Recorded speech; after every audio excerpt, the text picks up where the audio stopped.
Teresa is now 15, but at the age of 2, she was left in the care of this woman, the grandma she called Nan, and that, she says, is when her torment started.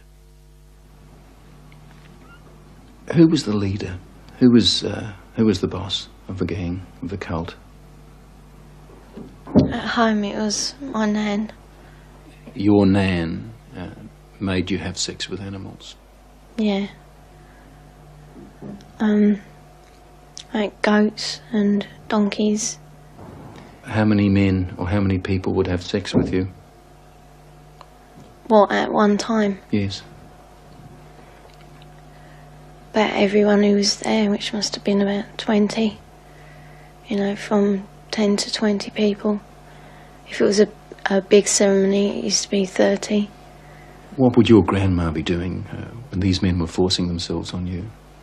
Usually laughing. Or smiling. Or having sex with another man. Or other men. A chronicle of debauchery and depravity so horrific it's hard to believe. You have to ask yourself, could Teresa be just making it up? No. I know what's true and what's not. No, I know what I saw. Children don't make up elaborate lies that this would have to be if it was a lie, which I know it is not. It isn't. This couldn't be a terrible dream, a nightmare that you're reliving? No. It's no dream. It's a nightmare, but it's not one you can wake up from. It's there all the time. This really happened, you're quite sure of that? Yeah. During these ceremonies, was Satan, the devil, ever referred to? He was called Lucifer.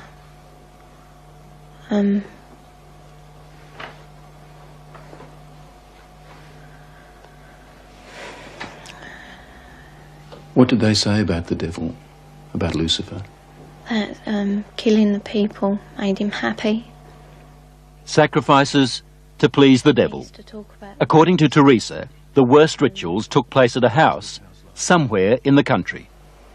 It was big, you know, expensive.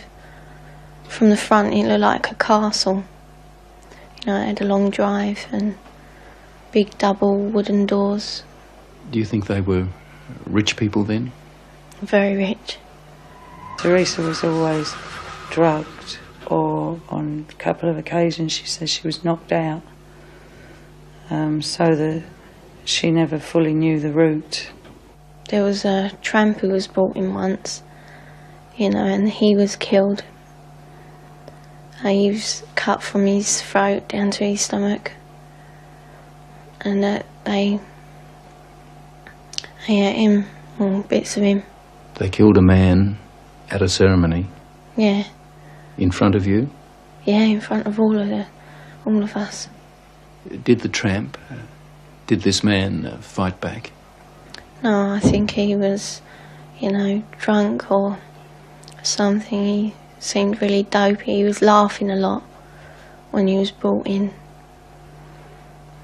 And he started screaming when they began to cut. But after a while, you know, he died. I'd seen a few killings before then. Although I wasn't used to it, you know, that was the worst one. I really don't know what I thought. I suppose I thought, thank God it's not me. Let me get this right now. Are you saying that you saw more than one person killed in that house? Yeah. I've seen loads of babies killed there. Just newborn babies. Or aborted ones, which were only small. You know, 4-year-olds. Any age, really. Did they ever say they might kill you? They threatened to kill my little girl, who, when I left, was still at the house. A friend?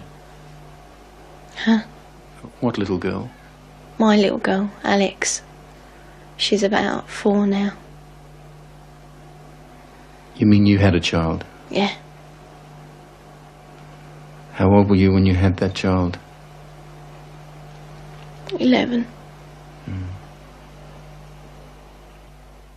Motherhood? What would happen to the fetuses, the unborn babies?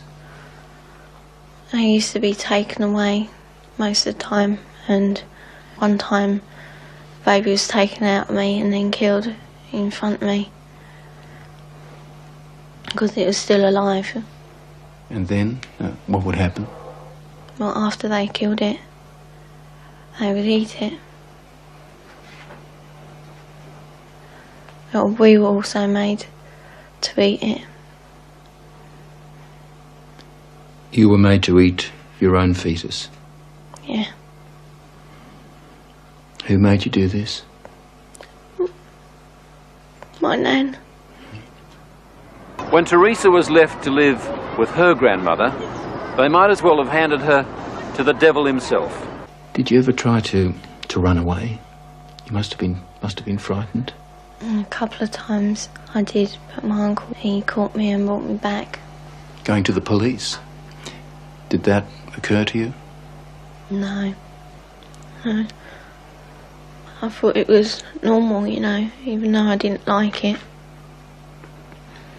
She said to me it was something that everybody did, she thought, you know, like you don't like going to school or the dentist, you don't like going to the black masses. It was never any different. I didn't have nothing to compare it to. Then the Satanists had a problem. How did they get rid of the bodies? They had a tub, you know, pretty big, I don't know. A very big tub, and they used to put the bodies and bones in there. And then there was nothing left. Well, there didn't seem to be, but when they cleared it out, there used to be a sludge at the bottom. Teresa's story, her account, doesn't really surprise you. It doesn't surprise me in the light of satanic abuse, no. Do you get frustrated with people who just won't accept that these things do happen? Yes, because I've worked with murderers in prisons for years. Not that long ago, a boy was found in a forest in southern England without a head. We have no doubts that men can do that. And yet when we start talking about men within Satanism who actually believe in evil and it's the right to express evil, we suddenly have a doubt. The police don't think Teresa made up a story. Some of the cult members are to stand trial. 5 men have been charged with rape. As for Nan, the grandmother, she's 61 and lives in this council flat in South London. She's charged on 7 counts of aiding and abetting rape and 2 counts of performing abortions on Teresa. I also witnessed a 9-day-old baby being slaughtered for human sacrifice. Audrey Harper. She spent 5 years in a satanic cult before she escaped. Why did they kill that baby? Why sacrifice a child? Satan likes pure sacrifice, and human sacrifice is better than animal sacrifice, so they are pleasing the master. Warlock, the master, just raped me. He's the high priest of the covenant. Married to the devil, is that what it meant? Yes, only, you know, there's no ceremony. But the act of unity completes my initiation ceremony. I now belong mind, body and soul to Satan. Married to the devil. A consistent pattern, it seems. Audrey when she was 22, Teresa when she was a little girl. They used to marry the kids to Lucifer.